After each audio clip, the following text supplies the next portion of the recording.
बेटा, so after friction, there are two types of friction, static friction and kinetic friction. Wait for a minute बेटा, screen share कर रहा हूँ बेटा.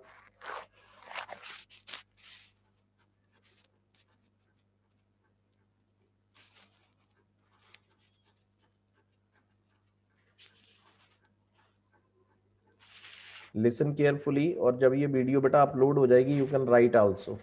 सो we can repeat your last topic, that is friction. Listen carefully. Friction is the property by virtue of which a relative motion between the two surface in contact is opposed, that is called friction. जैसे बेटा मैंने आपको बताया भी था कि जो road बना होता है वो रफ बना होता है. आपके शूज हैं या गाड़ी के टायर हैं, उनमें डिजाइनिंग करी होती है. डिजाइनिंग क्यों करी होती है? उसको रफ बनाने के लिए. जितना ज्यादा बेटा रफ सरफेस होगा उतनी फोर्स ऑफ फ्रिक्शन क्या होगी? ज्यादा होगी. जितना स्मूथ सर, जैसे आप देखते हैं बेटा गाड़ी चलती जाती है तो उसकी डिजाइनिंग जो है धीरे धीरे खत्म हो जाती है. तो डिजाइनिंग जैसे खत्म हो जाएगी तो रोड के ऊपर उसका फ्रिक्शन जो है कम हो जाएगा. तो फ्रिक्शन कैसे लगता है कि when two bodies are in contact, one body rolls over the surface of another body, that is called friction. अब इसका एक और कंसेप्ट भी है बेटा, विदाउट फ्रिक्शन, बिना फ्रिक्शन के हम बोल भी नहीं सकते हैं. हमारी टंग जो है ऊपर नीचे टच करती है, जिसके कारण हम किसी भी वर्ड को प्रोनाउंसिएशन कर सकते हैं. ठीक है, तो विदाउट फ्रिक्शन हम बोर्ड के ऊपर राइट नहीं कर सकते हैं, लिख नहीं सकते हैं, चल नहीं सकते हैं. That is all depends upon friction. तो बेटा जैसे मैं आपको एग्जांपल दे रहा हूं कि फ्रिक्शन जो है, जितना ज्यादा रफ सरफेस होगा उतनी ही ज्यादा फोर्स ऑफ फ्रिक्शन ज्यादा होगी. और फ्रिक्शन किसके ऊपर डिपेंड करता है? एरिया के ऊपर. अगर कोई ऑब्जेक्ट जो है जितना ज्यादा सरफेस एरिया कवर करेगा उतना ही ज्यादा फोर्स ऑफ फ्रिक्शन ज्यादा रहेगा, और जितना सरफेस एरिया कम होगा बेटा फोर्स ऑफ फ्रिक्शन भी कम होगा. तो बेटा क्या आप इसका एक एग्जांपल दे सकते हो कि if the surface area is more than force of friction is also more, if the surface area is less than force of friction is also less. Yes, unmute yourself. Sir क्योंकि ऐसा इसलिए होता है कि जैसे जितना ज़्यादा एरिया सरफेस को टच करेगा उतना ज़्यादा फ्रिक्शन होगा, जितना कम वो सरफेस को टच करेगा उतना ही कम होगा. जैसे कि अगर हम टायर में ज़्यादा हवा भरते हैं तो उसकी फ्रिक्शन कम हो जाती है, अगर हम उसमें से थोड़ी सी हवा निकाल देते हैं फ्रिक्शन ज़्यादा हो जाती है टायर की. हाँ, मतलब जो रोड के ऊपर उसका कांटेक्ट होगा, जब आप उसकी हवा निकाल दोगे तो रोड के ऊपर कांटेक्ट उसका क्या हो जाएगा? बढ़ जाएगा. मीन सरफेस एरिया बढ़ गया. अगर आपने उसमें एयर ज्यादा फिल करी हुई है तो आपका रोड के ऊपर जो एरिया टच कर रहा है, that is very minimum part of the area can touch the road. अब बेटा एक और एग्जांपल भी है, जैसे आपने ट्रैक्टर देखा है ना बेटा. ट्रैक्टर के जो पीछे वाले, मतलब जो दो फ्रंट में टायर है और जो उसके मिडल वाले, जो ट्रॉली विदाउट ट्रॉली, जो उसके पीछे वाले टायर होते हैं वो बहुत बड़े होते हैं और उनमें जो डिजाइनिंग करी होती है वो बहुत ज्यादा होती है. तो उसमें फोर्स ऑफ फ्रिक्शन क्या रहेगी? बहुत ज्यादा रहेगी. As compare to your bus, as compare to your car, it mean it is greater. अब जैसे आप कोई और एग्जांपल ले लो कि आपने किसी ऑब्जेक्ट को पुश करना है. आप उस ऑब्जेक्ट को पुश कर रहे हो एक फिंगर के साथ. ठीक है, तो आपकी फोर्स जो है किसी ऑब्जेक्ट के ऊपर, जैसे आपने टेबल को पुश करना है तो आप एक फिंगर के साथ टेबल को पुश कर रहे हो. Your surface area is very less, तो you can apply a very less amount of force on the table. If we apply your complete hand, now the force of friction can be increased and your force can be increased. अब देखो जैसा motorcycle है बेटा, दो tyre के ऊपर चलता है, उसका टायर का एरिया कम है तो रोड के ऊपर उसका फ्रिक्शन क्या होता है? कम होता है. गाड़ी या गाड़ी के टायर का जो एरिया, सरफेस एरिया है, that is greater, it mean the force of friction is always greater. तो बेटा यहाँ तक हमने ये सारी चीजें कर ली थी. काइनेटिक फ्रिक्शन कर लिया था बेटा. यहाँ पे वेट फॉर ए मिनट, यहाँ पे ये देखो हमने बोला था कि force of friction, kinetic friction is directly proportional to normal reaction R. ध्यान से देखना है, ठीक है. Wait,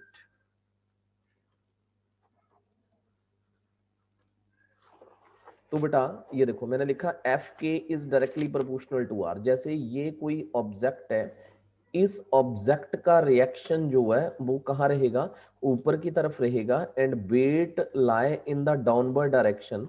wait is equal to किसके इक्वल है बेटा, mg के इक्वल है। So we can write here F के force of kinetic friction is equal to mu into R. अब बेटा म्यू को क्या बोलेंगे, कोफिशिएंट ऑफ फ्रिक्शन। रिवाइज करवा रहा हूं अभी बेटा, फिर हम मेन टॉपिक के ऊपर चलेंगे।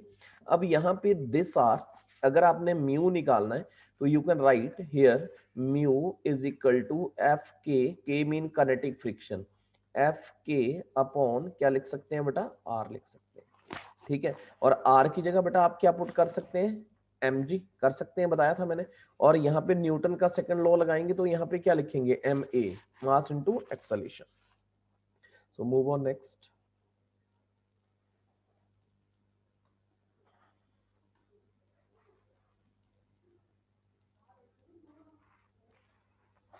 अब देखो बेटा, ये एक नया कंसेप्ट है, थोड़ा सा ध्यान से सुनना है और मैंने आपसे पूछना भी है बेटा, तो वेट फॉर ए मिनट।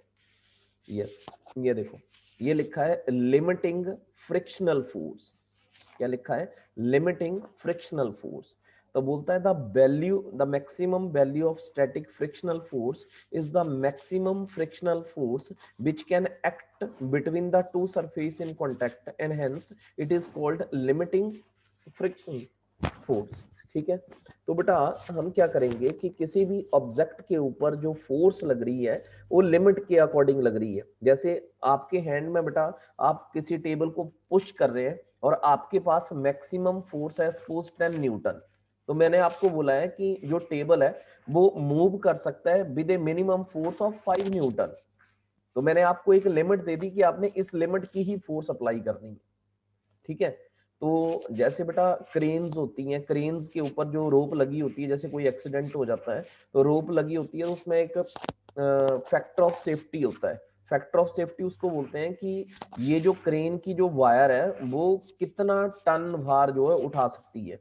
जैसे जिस इंजीनियर ने बनाया हुआ है उसने सपोज उसको रखा हुआ है कि वो 5 टन भार जो है उठा सकती है, तो 5 टन तक वो सेफ है। After 5 ton it is unsafe.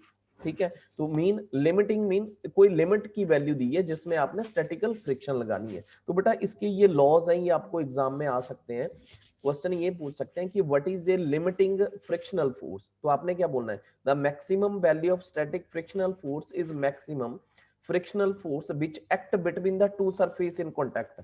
मतलब जब कोई दो सरफेस एक दूसरे के कॉन्टैक्ट में आ रहे हैं, it mean it get A maximum frictional force. अब देखो बेटा इसके ऊपर लॉज दिए हुए हैं और मैं पूछूंगा बेटा, अनम्यूट रख अपने आप को बेटा जसविंदर। वो सर बैकग्राउंड में नॉइज ज्यादा है। ओके ओके, तो लिसन, तो यहाँ पे है static friction depend upon the nature of the surface in contact. तो अभी बताया मैंने तेरे को, नेचर मीन स्मूथ सरफेस है, रफ सरफेस है, कैसा सरफेस है। तो क्वेश्चन ये आएगा कि what is the laws of limiting frictional force. तो आप क्या बोलेंगे कि जो स्टैटिक फ्रिक्शन है वो किसके ऊपर डिपेंड करेगी, nature of the surface in contact. मतलब उसका नेचर कैसा है, रफ सरफेस है, स्मूथ सरफेस है, या कम रफ सरफेस है, या ज्यादा स्मूथ सरफेस है। It depend upon the surface of nature. Now move on the second point. It comes into action only when external force is applied to move the two bodies relative with their surface in contact। अब बोलता है अगर बेटा जैसे गाड़ी खड़ी है, अगर आपने, न्यूटन का लॉ बोलता है कि अगर आपने उसको मूव करवाना है you can apply an external force. जब आपने किसी भी ऑब्जेक्ट के ऊपर एक्सटर्नल फोर्स अप्लाई करेंगे देन फ्रिक्शन कैन प्ले। अगर बेटा आप फोर्स अप्लाई ही नहीं करेंगे then frictional force does not play a role in that case. What my point बेटा? Yes sir. हाँ, मतलब अगर हम कोई एक्सटर्नल फोर्स किसी ऑब्जेक्ट के ऊपर अप्लाई करेंगे then there is an a friction. अगर हम फोर्स अप्लाई ही नहीं करेंगे बेटा then it does not produce any friction. It's your second point. Now move on the third. Static friction opposes the impending motion. Static friction क्या oppose करता है, impending motion. अब बेटा मैंने जैसे बताया आपको कि आप ग्राउंड के ऊपर जैसे अपना पैर रखते हैं तो अपनी पैर की फिंगर्स के साथ आप अर्थ को पुश करते हो, आप फॉरवर्ड जाते हो और अर्थ आपका बैकवर्ड डायरेक्शन में। नेक्स्ट, अब ये मैंने बताया था कि लिमिटिंग फ्रिक्शन है, तो लिमिटिंग है, तो ये देखो फोर्थ पॉइंट में बोल रहा है it is a self adjusting force. Self adjusting force mean, जैसे मैंने बताया था कि एक टेबल है, टेबल को पुश करने के लिए तेरे को 5 न्यूटन का फोर्स चाहिए, तो और तेरे पास जो मैक्सिमम फोर्स है वो 10 न्यूटन है, मतलब इसको तू अपने अकॉर्डिंग एडजस्ट करेगा। It is a self adjusting force. Now move on the fifth point, the limiting frictional force is independent on the area of contact between the two surface। अभी example दिया मैंने तेरे को कि अगर कोई ऑब्जेक्ट जितना ज्यादा सरफेस एरिया कवर करेगा उतनी ही ज्यादा फोर्स ऑफ फ्रिक्शन उसके ऊपर ज्यादा लगेगी, अगर कोई ऑब्जेक्ट जितना कम सरफेस एरिया कवर करेगा उतनी ही फोर्स ऑफ फ्रिक्शन उसके ऊपर क्या होगी बेटा, कम रहेगी। गॉट माय पॉइंट बेटा? तो please explain what is the law of limiting static friction, how to explain. Yes, कैसे बोलेगे बेटा? सर एक तो होता है कि एक जो सब्सटेंस है उसके नेचर पे डिपेंड करता है हाँ, कि वो कैसा स्मूथ है सरफेस या है। रफ है। हाँ, वेरी गुड, और सर उस पे कितनी एक्सटर्नल फोर्स लगाई जा रही है। Very good. और और सर वो अपोज करता है स्टैटिक कि फ्रिक्शन डिपेंडिंग। जो है वो हाँ, इमिटिंग फोर्स को, इमिटिंग मोशन को हम्म, सर, और वो अपने आप को एडजस्ट भी कर सकती है फ्रिक्शन हाँ, दूसरे एंड उसकी आप, सराउंडिंग के। हाँ मतलब सेल्फ एडजस्टिंग फोर्स है, अपने अकॉर्डिंग आप उसको एडजस्ट कर सकते हो कि इस ऑब्जेक्ट के ऊपर कितने अमाउंट का फोर्स लगेगा। एंड लास्ट पॉइंट इज कि द लिमिटिंग स्टैटिक फ्रिक्शन या frictional force is independent on the area of contact, area के ऊपर इंडिपेंडेंट करेगा। अब बेटा थोड़ा सा आगे चलते हैं, ये देखो, wait for a minute,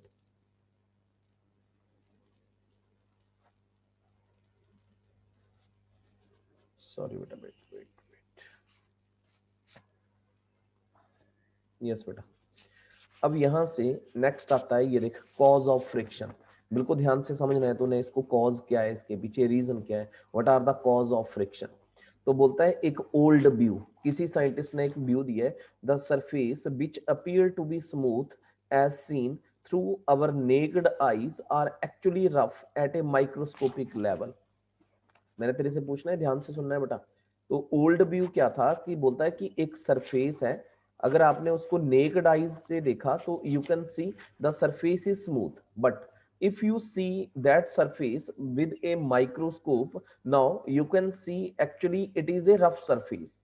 During contact, the projection of one surface penetrate into the depression of the other and vice versa। उसमें जैसे तूने एग्जांपल दिया गाड़ी का कि गाड़ी के टायर में हवा तूने पूरी फुल भरी हुई है, तो उसका रोड के ऊपर कांटेक्ट जो है वो कम है, अगर तो उसमें से थोड़ी सी हवा निकाल देगा तो रोड के ऊपर उसका कांटेक्ट जो है वो क्या हो जाएगा, बढ़ जाएगा, तो उसमें क्या आ जाएगी, डिप्रेशन आ जाएगी। मींस, ये वेट, मींस आपका टायर जो है ऐसे सर्कल में है तो नीचे से वो टायर ऐसा हो जाएगा ना बेटा, जब आप उसमें कम भरा हवा भरोगे। तो बोलता है due to which the two surface in contact be saw tooth joint and opposing their relative motion, when external force is applied so as to move the relatively, this joint opposes their relative motion.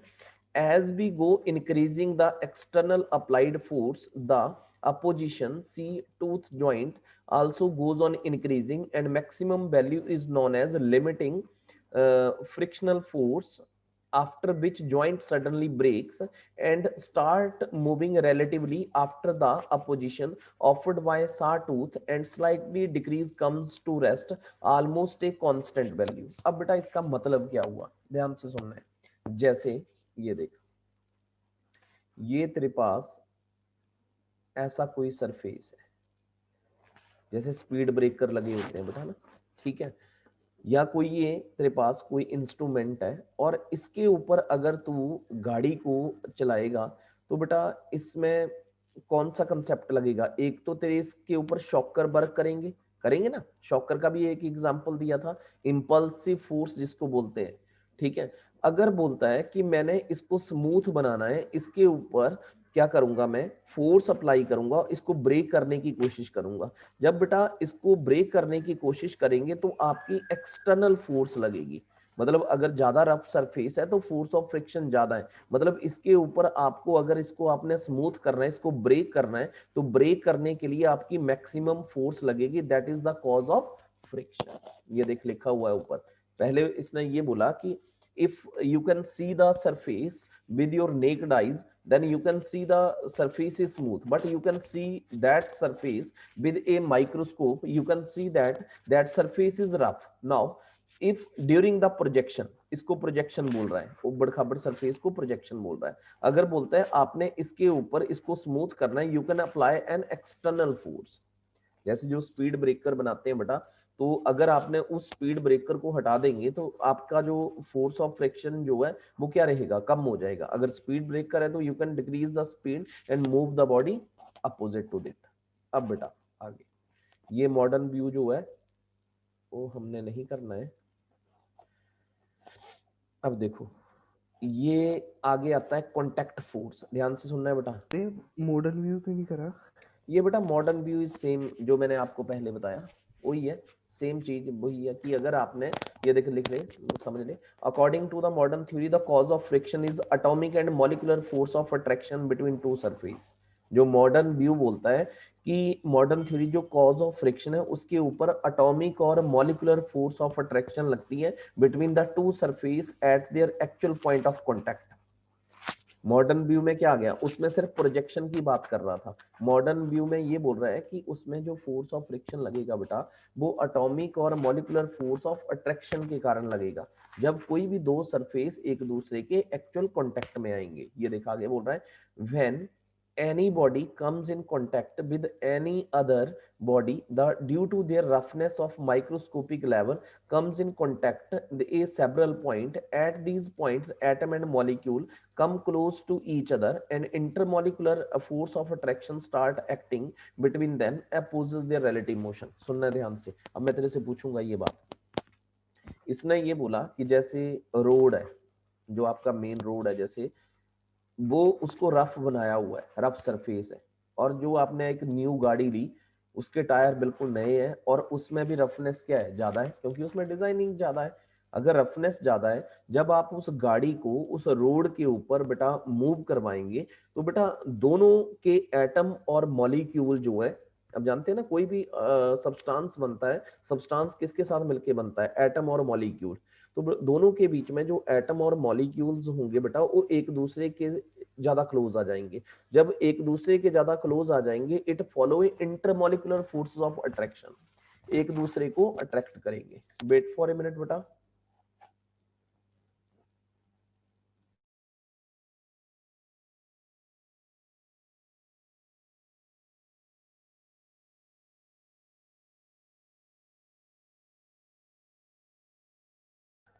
Yes बेटा, हाँ जी, follow my point बेटा। Modern theory में क्या बोला है जसविंदर कि जब कोई भी दो ऑब्जेक्ट एक दूसरे के कांटेक्ट में आएंगे तो उनमें एटॉमिक और मॉलिक्यूलर फोर्स ऑफ अट्रैक्शन लगेगी, और जब एक ऑब्जेक्ट दूसरे ऑब्जेक्ट के ऊपर बेटा मूव करेगा तो एटम और मॉलिक्यूल जो हैं उनके बीच में इंटर मॉलिक्यूलर फोर्सेस जो हैं वो क्या हो जाएंगी, एक एक्टिव हो जाएंगी और वो एक दूसरे को अट्रैक्ट करना स्टार्ट करेगी। फॉलो पॉइंट बेटा। जैसे मैंने पहले भी तेरे को एग्जांपल दिया कि जैसे तेरा मोटरसाइकिल है, मोटरसाइकिल को तू चलाता रहता है बहुत सारा, कोई तूने 20,000 किलोमीटर या 30,000 किलोमीटर चला दिया तो बेटा उसकी जो रफनेस है वो धीरे धीरे खत्म हो जाएगी, मतलब जो उसमें डिजाइनिंग करी हुई है वो धीरे धीरे खत्म हो जाएगी। जब खत्म हो जाएगी इट मींस उसकी रोड के ऊपर जो पकड़ रहेगी वो क्या रहेगी, कम रहेगी। मतलब उसके बीच में जो एटॉमिक और मॉलिक्यूलर इंटरमॉलिक्यूलर फोर्सेस होगी वो क्या हो जाएंगी, वीक हो जाएंगी। जब गाड़ी आपकी नहीं है तो एटॉमिक और मॉलिक्यूलर इंटरमॉलिक्यूलर फोर्सेस जो है वो क्या होंगी, ज्यादा अट्रैक्टिव होंगी। जब वो उसकी रफनेस खत्म हो जाएगी तो एटॉमिक और इंटरमॉलिक्यूलर फोर्सेस जो है वो वीक हो जाएगी। तो you can remember these point. So move on next. Wait, wait बेटा। यस, अब आगे आता है बेटा कॉन्टैक्ट फोर्स। अब जैसे मैंने आपको बताया कि अगर आपने किसी भी ऑब्जेक्ट को मूव करवाना है तो मूव करवाने के लिए आपको उस ऑब्जेक्ट को क्या करना पड़ेगा, टच करना पड़ेगा, मीन आप उसके इन कांटेक्ट में आएंगे। तो देखेंगे यहाँ पे ये लिखा है the force acting between two bodies due to mutual contact of the surface is called contact force. Got my point बेटा?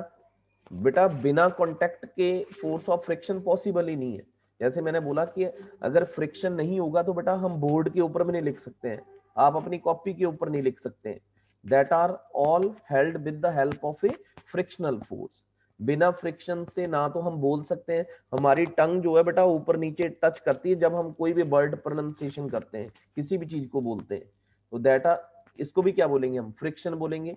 अगर आप फ्रिक्शन नहीं होता तो बोर्ड के ऊपर लिखते तो बेटा वो जो वर्ड आपने लिखे हैं वो निकल जाएंगे, ठीक है, हम रोड के ऊपर चल नहीं पाएंगे। That all are possible with the help of a friction.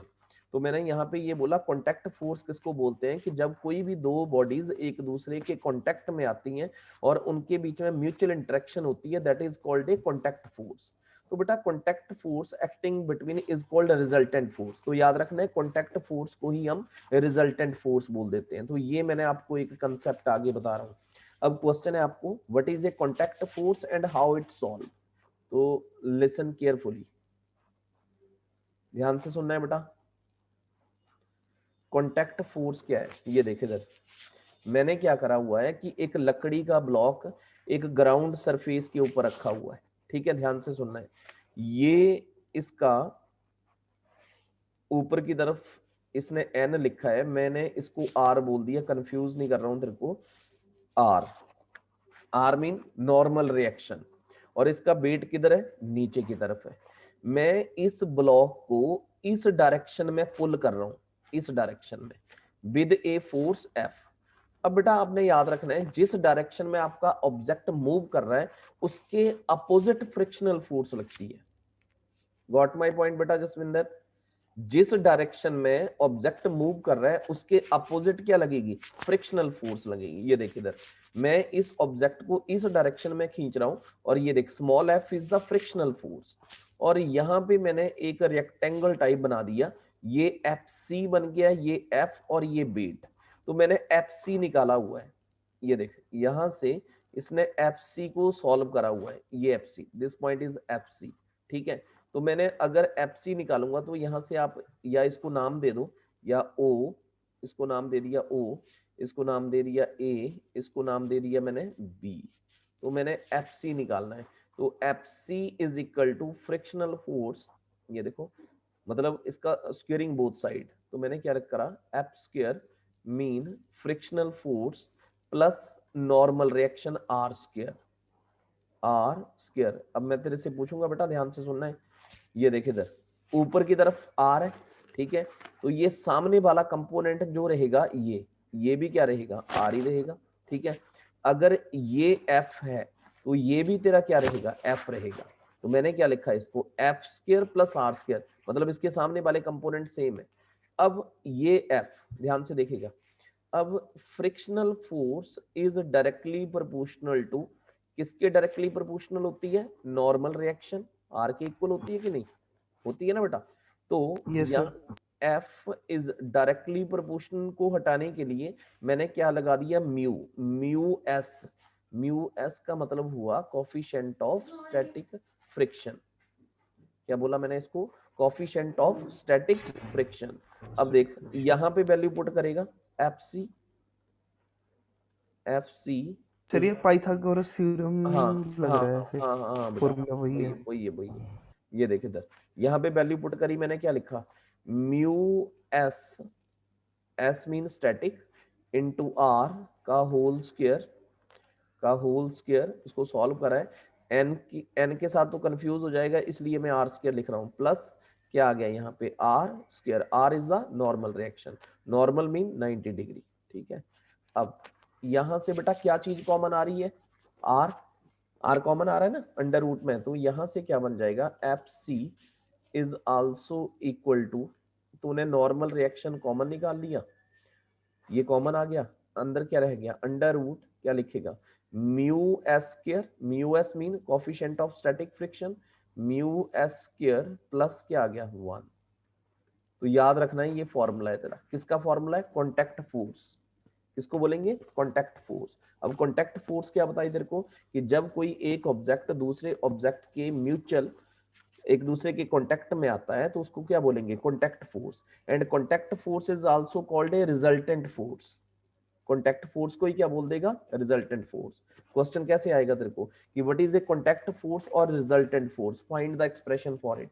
तो तू क्या निकालेगा? F C, F mean force, C mean contact force is equal to r mean normal reaction under root mu s square, mu s mean coefficient of static friction plus 1।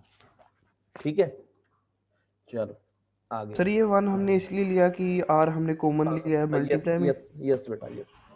चलो समझ आ गया? Yes sir. चलो बेटा अब आगे चलते हैं थोड़ा सा। ये देखो एंगल ऑफ फ्रिक्शन मैंने आपको करवा दिया है, हो गया है। एंगल ऑफ रिपोज हो गया बेटा, ठीक है, हो गया ना बेटा। Angle of friction and angle of repose can be solve, ठीक है। अब हमने एक और फ्रिक्शन पढ़ना है जिसको बोलेंगे रोलिंग फ्रिक्शन।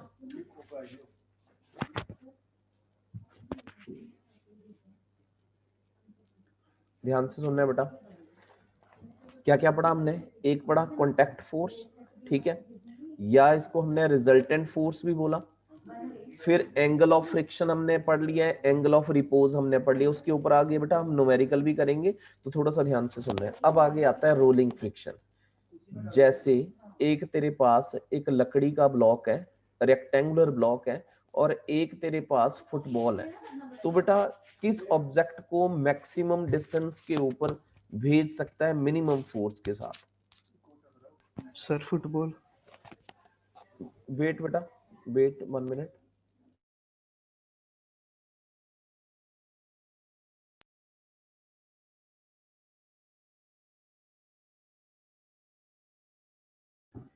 हाँ जी बेटा, समझ आ गया यहाँ तक? कोई प्रॉब्लम? क्लियर है? तो बेटा अब आगे हम समझेंगे रोलिंग फ्रिक्शन किसको बोलते हैं। जैसे रोड के ऊपर बेटा गाड़ी जा रही है, ध्यान से समझना है तूने। तो गाड़ी के जो टायर है वो क्या कर रहे हैं? रोल कर रहे हैं। It mean it is a rolling motion. और जो गाड़ी की बॉडी है वो कैसे जा रही है? Linear. Linear mean straight path में, तो उसको क्या बोलेंगे? Translatory motion. जसविंदर पूछना है मेरा बेटा तेरे से, गाड़ी, एक गाड़ी है, गाड़ी जा रही है, तो गाड़ी के जो टायर हैं that is a rolling motion, उसको क्या बोलेंगे? रोलिंग। फैन घूम रहा है, that is a rolling motion, ठीक है। अब जो गाड़ी आपकी एक स्टेट हाईवे में जा रही है, उसकी जो बॉडी है, गाड़ी की बॉडी है, वो क्या है? ट्रांसलेटरी या लीनियर मोशन। गाड़ी की बॉडी को क्या बोलेंगे हम? ट्रांसलेटरी और लीनियर मोशन। और गाड़ी के टायर को क्या बोलेंगे हम? ओनली ये रोलिंग मोशन। मतलब जो कार है, कोई भी व्हीकल है, वो दोनों मोशन फॉलो कर रहा है। कौन सा? ट्रांसलेटरी। ट्रांसलेटरी को क्या बोलेंगे? Linear motion. Translatory and rolling motion both can be follow. जो आपका व्हीकल है उसकी बॉडी जो है वो ट्रांसलेटरी मोशन में, मीन लीनियर मोशन में, और गाड़ी के जो टायर है that is in rolling motion. तो ध्यान से समझेगा इस कंसेप्ट को। ये देख लिखा है रोलिंग फ्रिक्शनल फोर्स। जैसे मैंने तेरे को बोला कि तेरे पास एक लकड़ी का रेक्टेंगुलर ब्लॉक है और एक तेरे पास फुटबॉल है, ठीक है। तूने उन दोनों को मैक्सिमम डिस्टेंस के ऊपर फेंकना है और मिनिमम फोर्स के साथ। तो बेटा तू फुटबॉल को किक करेगा तो इट रोल मैक्सिमम रेंज के ऊपर रोल करेगा, बट तू रेक्टेंगुलर ब्लॉक के ऊपर अगर किक करेगा तो it does not move A maximum distance. नहीं करेगा ना, नहीं जा सकता है। अब वो क्यों नहीं जा सकता है? अब बेटा जिस इंजीनियर ने बस या कार डिजाइन करी है उसने कुछ सोच समझ के ड्राइव उसको बनाया है। अगर उसको रेक्टेंगुलर टायर बना देता तो बेटा उसके ऊपर फोर्स ऑफ फ्रिक्शन ज्यादा लगता कि नहीं? ज्यादा लगेगा ना, क्योंकि उसका रोड के ऊपर कांटेक्ट क्या था? ज्यादा है। अगर टायर जो है रेक्टेंगल होते तो उसका रोड के ऊपर जो कांटेक्ट होता वो क्या होना था? ज्यादा।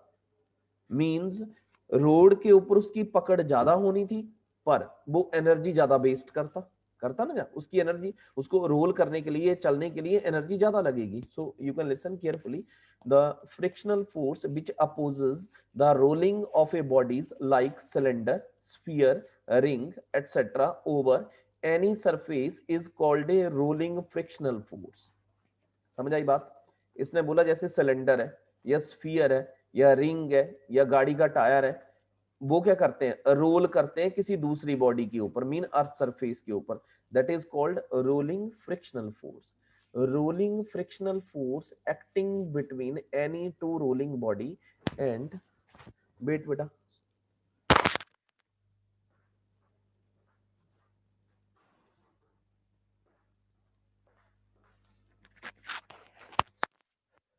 हाँ जी बेटा, तो मैंने बोला कि जो rolling friction acting between any rolling body और a surface is almost constant and it is called mu rn. R, small r mean rolling friction and n mean reaction, and mu r is the coefficient of rolling friction. अभी तक बेटा दो तरह के friction पढ़े हमने, एक static friction, एक काइनेटिक फ्रिक्शन. अब एक थर्ड टाइप का फ्रिक्शन हम रीड कर रहे हैं, that is called a rolling friction. ध्यान से समझेगा, ठीक है? तो क्या बोला कि जो बॉडी स्फीयर की फॉर्म में और वो एक दूसरे सरफेस के ऊपर रोल करती है, उसको हम क्या बोल देते हैं, रोलिंग फ्रिक्शन बोल देते हैं. तो यहाँ पे ये देखे इधर मैंने जैसे आपका स्टैटिक फ्रिक्शन लिखा था, सिमिलरली यहाँ पे लिख रहा हूं F R. R mean rolling friction, that is also equal to mu R. Static के लिए यहाँ पे एस लगा रहा था, कनेटिक के लिए के लगा रहा था, और यहाँ पे क्या आ गया, नॉर्मल रिएक्शन क्या बोल दिया मैंने, आर. जैसे ये स्फीयर है बेटा, ये बॉल है, इस बॉल का रिएक्शन जो है वो ऊपर की तरफ है, और वेट तेरे को बार बार बता रहे हैं, weight acting in the downward direction mg. अब देख यहाँ पे ये देख लिखा हुआ है कि rolling friction force is much smaller than maximum value of static and kinetic frictional force. ये बेटा तेरे को एमसीक्यू में भी क्वेश्चन आ सकता है और आपको वन वर्ड में भी आ सकता है कि तीन तरह की फोर्सेस पढ़ी आपने, तो सॉरी तीन तरह के फ्रिक्शन पढ़े, कौन कौन से? एक rolling friction, sir rolling, kinetic और स्टैटिक. स्टैटिक. तो ये देख क्या लिखा हुआ है कि the rolling friction is less than kinetic friction is less than static friction. बोल सकते हैं ना बेटा, rolling friction is less than kinetic friction is less than आपका स्टैटिक फ्रिक्शन. अब यहाँ पे ये देख, अगर हम यहाँ पे लिखें mu R, small R mean rolling, यहाँ पे नॉर्मल रिएक्शन आर, मतलब सॉल्व कर दिया उसको, एफ आर, ये देखो ऊपर वाला फॉर्मूला लगा दिया, इज लेस देन, क्या आ जाएगा, म्यू के काइनेटिक फ्रिक्शन इनटू आर. आपने आर यूज करना है, एन यूज नहीं करना है, कंफ्यूज हो जाएंगे. इज लेस देन क्या लिखेंगे, mu S into R. Got my point बेटा? तो ये बेटा आपके पास कंडीशन है. अब आता है कि कॉज ऑफ रोलिंग फ्रिक्शन, कि what are the cause of rolling friction. Rolling friction के पीछे क्या कारण है? तो बोलता है when any body roll over any surface it cause a little depression. तेरे वाला पॉइंट आ गया बेटा. जैसे कोई भी बॉडी किसी दूसरी बॉडी के ऊपर रोल करती है तो थोड़ी सी डिप्रेस होती है. जैसे मैंने गाड़ी के टायर का एग्जांपल दिया या तूने बताया कि नीचे से जब वो रोड के ऊपर कांटेक्ट करेगी तो उसका वेट लाई करता है, वेट के कारण नीचे से थोड़ी सी प्लेन हो जाती है. ऐसे टायर जो है किस शेप में है बेटा, स्फेरिकल शेप में. तो बोलता है when one body roll over the surface it cause a little depression. It cause a little depression. Depression ये देखिए नीचे दिखाया भी है, इट कॉज ए लिटिल, अर्थ थोड़ी होगा बेटा. हाँ जसविंदर, अगर गाड़ी रोड के ऊपर जा रही है तो क्या,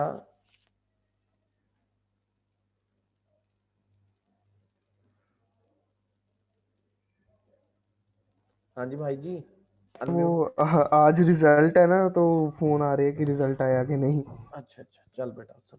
अच्छा अब मेरे को बता कि जैसे गाड़ी जो है रोड के ऊपर जा रही है तो रोड डिप्रेस होगा कि गाड़ी का टायर डिप्रेस होगा?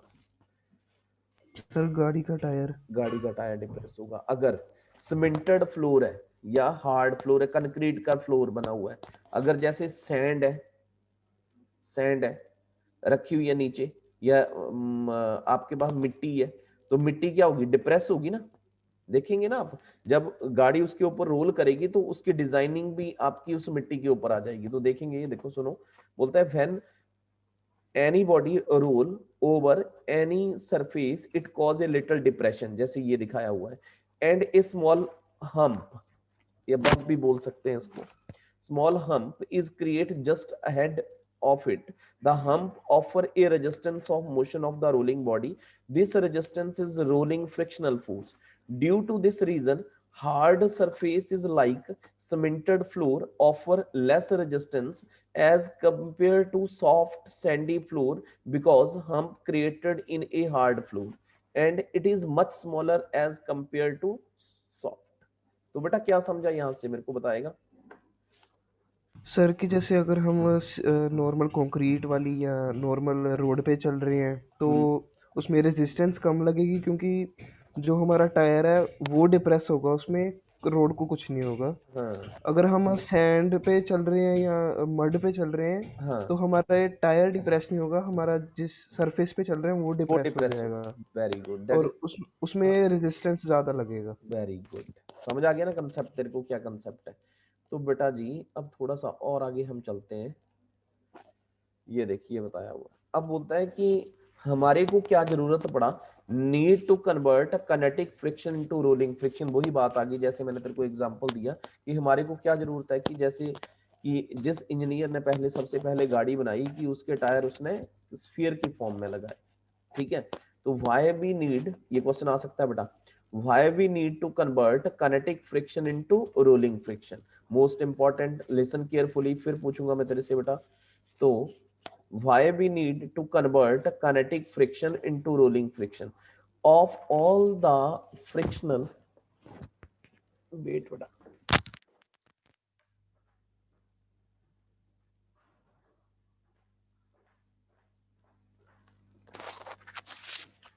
yes, of all the frictional force, rolling frictional force is minimum. Hence, in order to avoid wear and tear of machinery is required to convert kinetic frictional force into rolling frictional force, and this is the reason to make the ball bearing. अब तूने ring देखे होंगे बेटा, जैसे ये बताए हुए हैं, जिसमें गोलियां डली होती हैं, क्या बोलते हैं उसको बेटा, क्या बोलते हैं? सर बॉल बेरिंग ही कहते हैं हम तो। हाँ, बॉल बेरिंग बोलते हैं। उसके बीच में बेटा सर्कल में हार्ड बॉल, आयरन की बॉल डाली होती है, जिसके कारण उसके जो रोल जो बॉडी करती है वो इजिली कर लेती है। तो यहां से क्या अंडरस्टैंड करा तूने, ये बोलता है of all the frictional force rolling frictional force is minimum. Listen, क्या बोला है, फ्रिक्शनल फोर्स या rolling frictional force is minimum, hence in order to avoid wear and tear of machinery is required to convert kinetic frictional force into rolling frictional force, and the reason we make a ball bearing। क्या मतलब हुआ बेटा इसका? Sir इसमें ये बताया है कि अगर हम बॉल बेरिंग से हम रोलिंग फ्रिक्शन को इजीली काइनेटिक फ्रिक्शन में चेंज कर सकते हैं।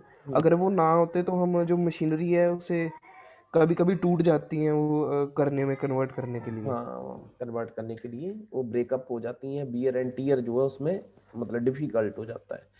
अब थोड़ा सा और आगे चलते हैं। अब देख, अब जैसे मैंने तेरे को बताया कि ये क्वेश्चन भी इंपॉर्टेंट है कि why friction is necessary, friction जरूरी क्यों है?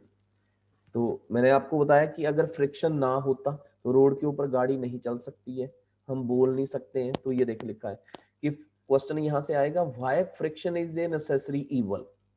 क्वेश्चन क्या आएगा, why friction is a necessary evil. इसके एडवांटेज भी पढ़ने और डिसएडवांटेज भी पढ़ने हैं कि फ्रिक्शन के एडवांटेज क्या है और डिसएडवांटेज क्या है। तो लिसन केयरफुली, यहाँ लिखा है although frictional force is not non-conservative force and cause lot of wastage of energy in the form of heat।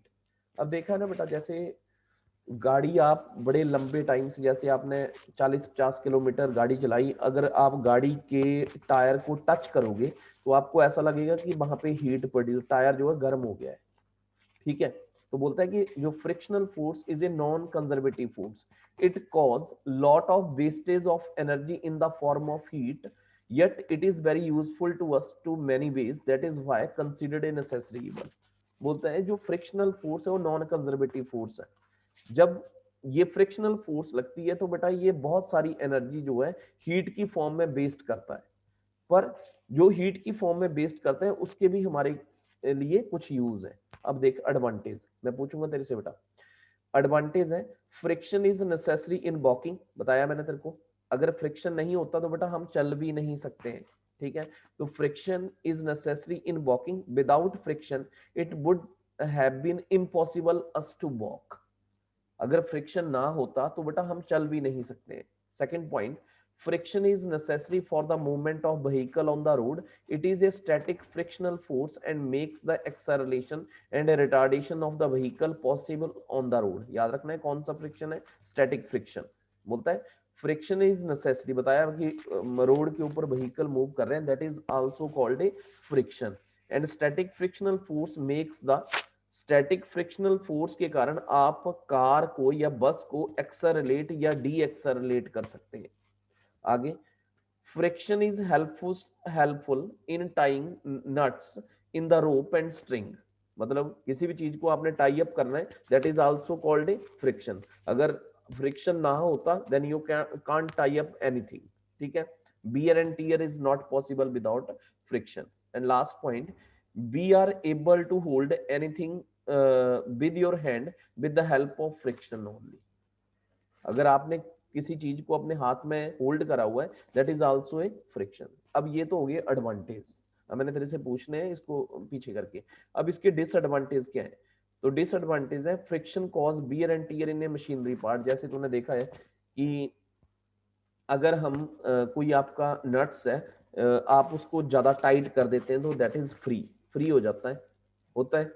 Road के ऊपर गाड़ी चलती है तो उसके टायर जो है धीरे धीरे क्या हो जाते हैं, खराब हो जाते हैं, मतलब कुछ टाइम के बाद खराब हो जाते हैं, या उनकी जो रफनेस है वो खत्म हो जाती है, mean that is the main part. अब second, kinetic friction based energy in the form of heat light and sound, जैसे बताया कि आप 40-50 किलोमीटर गाड़ी चला रहे हो, it waste lot of heat energy, it can produce a lot of heat energy, light energy and sound energy, ठीक है।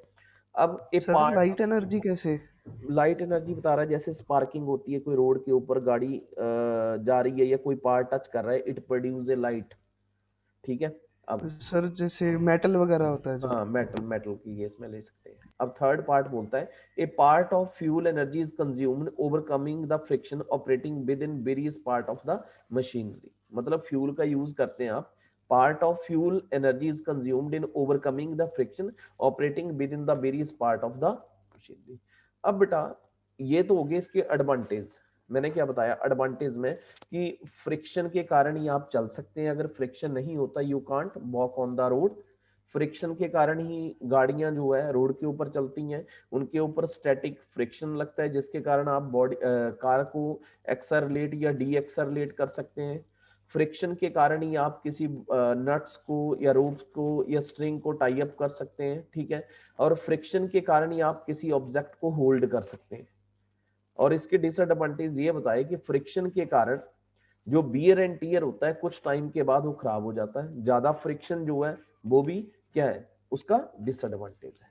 अब बोलता है आपने फ्रिक्शन को रिड्यूस करना है, नेक्स्ट क्वेश्चन है how to reduce the friction. अब आपने देखा होगा बेटा रोड जो बना होता है, रोड के साइड में और सेंटर में एक वाइट कलर की पट्टी लगाते हैं, पेंट करा होता है। अगर आप वहां पे उसके ऊपर मोटरसाइकिल चलाएंगे तो आपको ऐसा लगेगा कि वहां पे आपका मोटरसाइकिल जो है स्लिप कर रहा है। गॉट माई पॉइंट बेटा, जहां पे पॉलिश करा होगा, अगर रोड के ऊपर आपने उसको पॉलिश कर दिया तो उसकी रफनेस धीरे धीरे क्या हो जाएगी, खत्म होगी। आपने उसको जो रफनेस थी वो कंप्लीट कर दी, मतलब उसके ऊपर पॉलिश कर दिया। अगर पॉलिश कर दोगे तो बेटा फ्रिक्शन क्या हो जाएगा, रिड्यूस हो जाएगा, होगा कि नहीं। अब देखो आप देखते हैं कि आप अपने मोटरसाइकिल या कार की सर्विस करवाते हैं, उसमें बेटा ऑयल चेंज करते हैं ना चेंज, ऑयल चेंज करते हैं। अब बेटा उसमें अंदर जितनी भी मशीनरी के पार्ट लगे हैं वो सारे ही मेटल के पार्ट हैं, ठीक है। वो ऑयल क्या करता है, उसके अंदर स्मूथनेस बना के रखता है, अगर स्मूथनेस बना के रखेगा तो आपका इंजन जो है प्रॉपरली वर्क करेगा। अगर आप उसमें बेटा ऑयल नहीं डालेंगे तो आपके जो मशीनरी के पार्ट है वो ड्राई में क्या करेंगे, एक दूसरे के साथ क्या करेंगे, स्ट्राइक करेंगे और जल्दी खराब हो जाएंगे। तो ऑयल भी क्या काम करेगा, टू रिड्यूस द फ्रिक्शन। जो इंजन के अंदर हम ऑयल डालते हैं, it can reduce the friction. एक लुब्रिकेशन ग्रीस लगाते हैं, that is also called A, this is the part of your reducing friction. तो बेटा आज के लिए इतना ही, ठीक है। ये देखो वेट, इसके बाद ये आपका रिड्यूस हो गया, मतलब पॉलिश करके या किसी मटेरियल की सिलेक्शन करके या लुब्रिकेटिंग, ये हो गए। अब इसके बाद आपका न्यूमेरिकल पोर्शन चलेगा और कुछ सर्कुलर मोशन हमने रीड करना है, जैसे रोटेशनल वैसे ही सर्कुलर। मतलब ये आपका जो लॉज ऑफ मोशन है, ये आपका यूनिट नंबर 3, इसके 3 पार्ट थे। एक था आपका न्यूटन्स लॉ, जिसमें हमने इम्पल्सिव फोर्स पढ़ा, रिकॉइल ऑफ गन पढ़ा। ये आपका था फ्रिक्शन वाला चैप्टर। फ्रिक्शन क्या है, कितने टाइप का फ्रिक्शन है, रोलिंग फ्रिक्शन क्या है, एंगल ऑफ रिपोज क्या है, एंगल ऑफ फ्रिक्शन क्या है। अब हम कुछ और कंसेप्ट और न्यूमेरिकल करेंगे, वो आपकी नेक्स्ट क्लास में, ठीक है। कोई कंफ्यूजन है तो बता बेटा। No sir. क्लियर है? तो बेटा साथ साथ में मेहनत करो और साथ साथ में इसको ट्राई करो। मिलते हैं नेक्स्ट क्लास में बेटा, ठीक है। ओके बेटा।